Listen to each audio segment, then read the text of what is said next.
My name is Ed Duffus.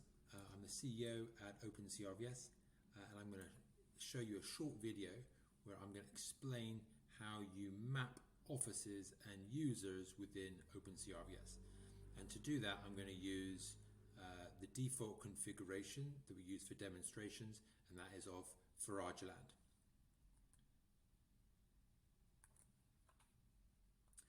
So just to set this up, the way to start mapping your offices and users is with your business process. So where you are at in your business analysis, you should have already conducted your business process analysis to understand what business processes you want OpenCRVS to support, and you've checked the validity and the ability of OpenCRVS to support those processes. So if I scroll down, I'm here in the documentation. Here I'm going to use the example of a community declaration via a community leader. So let's open up this business process and just expand it a little bit so we can read the content. So here I'll just illustrate how we'd start going about this process. So here at the beginning of this process, this is for a birth registration process which is initiated within the community. Here you can see the baby is born, and it's the community leader at the community level who uses the informant inputs to complete the digital declaration form on their mobile phone. They collect supporting documents and then submit for review. Okay, so let's see how I interpret that in the Farageland office and user configuration document. This is a template which you can find on the documentation site. And so the first page looks like this. Just move myself. First page looks like this, and for each office that you want to model within the system, I suggest to create a new page such that you can map out office by office, make sure you have all of the right roles in the right office to carry out certain functions. So I start here with the district civil registration office. So in Farageland we know there's one per district. And so on the left hand side here, I'm take from my business process all of the role titles which are involved in that local registration process. Now in Farageland and in most countries, civil registration is conducted at a local level. It's decentralized, conducted operationally at a local level. So obviously we have quite a few different role titles here.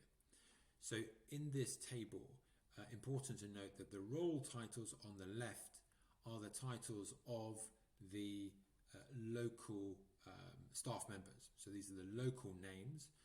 And on the right hand side here we have the mapping to the OpenCRVS role. And that's right at the center of what we're trying to do with the office and roles mapping, is we're trying to decide which of the OpenCRVS roles are going to meet the needs of your configuration based on the actions of the role titles you've described based on your business process. So let's take a look at this first one. So I write out the first role title of community leader. We've just seen them involved in the registration process. Well, they've only got one action, and that is to declare the birth and death within the community. And so it may be obvious for those that know OpenCRVS, but I need to determine what is the correct OpenCRVS role that will be able to perform that action. So if I just scroll back here, I'm taking another look within the OpenCRVS documentation. You can see here on the left hand side in the application architecture, I can see users. And under users, I have a list of all the system roles and just a high level view of the responsibilities. That is the privileges that those system roles have within the system. So this is where I do the mapping, in fact. So I can see responsibility, create vital event notifications and declarations, and that's all that they can do is the responsibility or the action that a field agent can carry out. So of course, if I go back to this table, it's the field agent role within OpenCRVS that I need to map to community leader. It's also the same role that I map to the hospital clerk. I'm not going to go back to the business process, but the hospital clerk also has the role of declaring births and deaths, this time within a health facility. So they map also to the field agent role within OpenCRVS. In a later part of the documentation, you can find exactly how you conduct that configuration within OpenCRVS. But at this stage, we're just trying to get the mapping right such that OpenCRVS is going to support the business process that you have defined. So the same carries out. I continue in the same way. I have a role title of registration officer, who's going to be the person in my district civil registration office that does validation of birth and death declarations and printing birth and death declarations.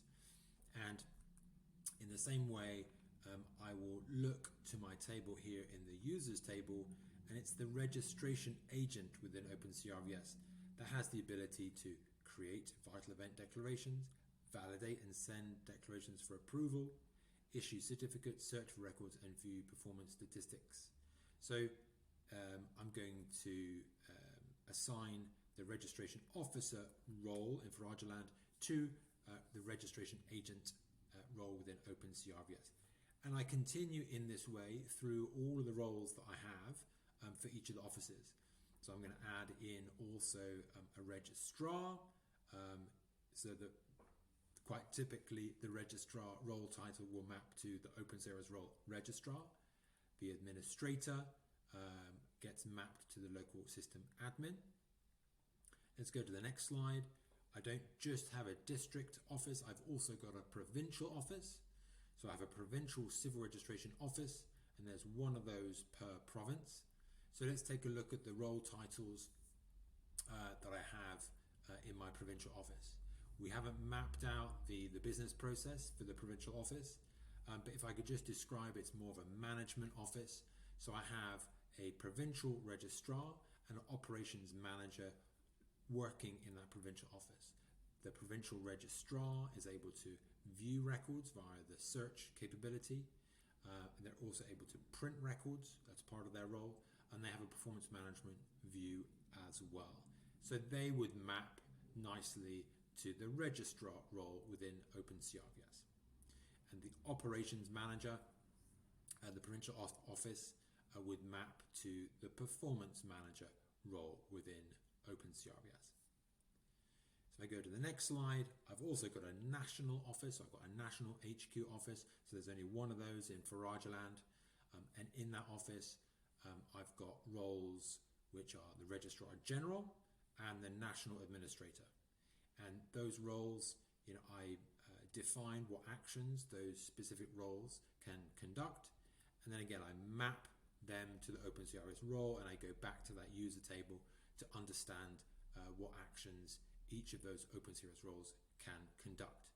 So that way you can quite simply, you just map out all the offices that you have, the different types of offices, the different role titles, add the actions, and then map them across to the OpenCRVS role. Hopefully that's clear. There's one additional action that we want to figure out, which is just making sure that we understand how we're going to configure the office locations. This can be a little bit tricky, but let me explain how we do this. The most obvious one is the district civil registration office. So an example of this would be the Ibombo District Civil Registration Office. If you're familiar with Farajaland, the fictitious country, you'll know that district office, that district is Ibombo, which sits in the central province. So that's rather straightforward because it's all at the local level, it's all mapped at the district level. Now, if I, as I have a provincial civil registration office that we've just defined, we've said, if you remember, the provincial civil registration office has a provincial registrar and an operations manager.